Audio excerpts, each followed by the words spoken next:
In 1861, a country split in two. 4 years later, more than 620,000 Americans were dead fed. In 1860, a number greater than the combined losses of every war the country has fought since. This is the story of a nation where brother fought brother, the American Civil War. By the mid-19th century, America had become two increasingly different worlds. The North was rapidly industrializing, with factories, railroads, and a growing working class.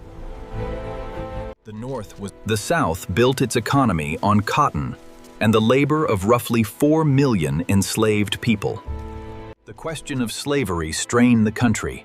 Every new state brought the same question: slave or free? In 1860, Abraham Lincoln was elected president on a platform opposing the expansion of slavery. For the South, this was an alarm bell. In December 1860, South Carolina declared its secession. Within months, 6 more states followed, tearing the map of the United States apart. On April 12, 1861, Confederate forces opened cannon fire on Union-held Fort Sumter. In February 1861, they formed the Confederate States of America, electing Jefferson Davis as president. In February, after a heavy 34-hour bombardment, the isolated Union garrison was forced to surrender. Not a single soldier had died in the battle, but America was now officially at war.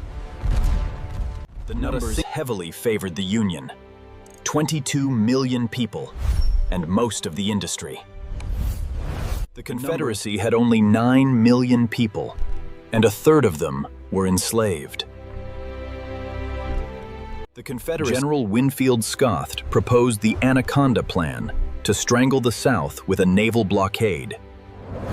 They aimed to seize the Mississippi River to split the South, though few expected a long war. Civilians came from Washington to watch like a picnic, but it ended in a chaotic Union retreat. On July 21, 1861, 2 inexperienced armies clashed in their first major battle. The Confederate victory made everyone realize this would not be a war of a few weeks. In fall 1862, General Robert E. Lee led the Confederate Army into Union territory. On September 17, they met at Antietam. 12 hours of brutal fighting left 23,000 casualties. On September 6, it remains the bloodiest day in American history. Lee was forced to retreat south. This strategic victory at Antietam gave President Lincoln the political opening he needed. On January 1, 1863, he issued the Emancipation Proclamation, freeing slaves in rebelling states. The war's meaning changed to ending slavery, and 180,000 black soldiers joined the Union. In July 1863, hoping to force a peace, Lee invaded the North a second time. In the town of Gettysburg, the largest battle in North American history erupted over 3 days. On day 3, Lee ordered Pickett's charge, a direct assault across wide, open fields. The Confederate advance was completely shattered by heavy Union artillery and rifle fire. With 51,000 casualties, Lee retreated. The Confederacy would never invade the North again. Simultaneously in the West, Union forces captured the fortress city of Vicksburg. The surrender gave the Union total control of the Mississippi, cutting the Confederacy in half. July 4, 1863, sealed the Confederacy's ultimate fate with simultaneous defeats east and west. In 1864, Lincoln placed General Ulysses S. Grant in command of all federal Union armies. Grant's strategy was relentless: continuously attack Lee's forces, regardless of the high casualty cost. Meanwhile, General Sherman marched through Georgia, destroying railroads and civilian infrastructure. This was total war, striking directly at the South's economic capacity to wage conflict. By spring 1865, the Richmond capital fell, and Lee's starving army disintegrated. On April 9, 1865, Robert E. Lee surrendered to Ulysses S. Grant at Appomattox. On the evening of Good Friday, April 14, 1865, President Lincoln sought a brief moment of celebration following the war's end. He attended a comedy at Ford's Theater, unaware that famous actor and bitter Confederate sympathizer John Wilkes Booth was tracking his movements. During a loud burst of laughter from the audience, Booth stepped forward and fired a single point-blank shot into the back of Lincoln's head. As the Civil War drew to a close, a historic tragedy struck the nation when an assailant leaped onto the stage and escaped into the dark night. As the mortally wounded president was carried across the street to a boarding house, where physicians watched over him as he slipped away early the next morning.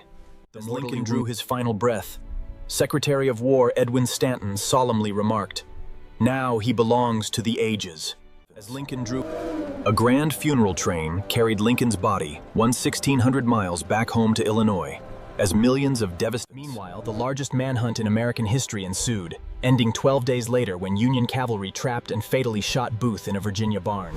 With the architect of the Union victory gone, the fractured nation now had to face the staggering, permanent costs of the four-year struggle. In 620,000 soldiers had lost their lives during the war, accounting for roughly 2% of the entire American population at the time. Shockingly, two-thirds of these massive casualties were not caused by battlefield bullets, but by rampant diseases like dysentery and typhoid inside primitive camps. Shockingly, the South was entirely ruined. Its fields were left barren, its primary cities leveled, and its financial system utterly destroyed. The conflict permanently shifted economic dominance to the industrial North, paving the way for America's future rise as a global manufacturing giant.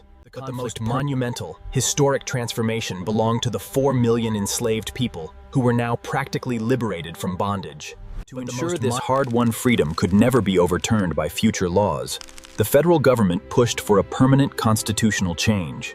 To ensure this, in 1865, the 13th Amendment was officially ratified, legally and permanently abolishing slavery throughout the entirety of the United States. In December 18... The Constitution now explicitly stated that neither slavery nor involuntary servitude could ever exist within the nation. Politically, the war also settled a fundamental constitutional debate. It proved that the United States was a single, indivisible nation, not a loose compact of states. While physical chains were broken by the war, the deep societal wounds remained, and the grueling struggle for true civil rights was only just beginning. The Civil War remains America's defining crucible, the ultimate trauma that destroyed the old Union to forge a completely new nation. The Civil War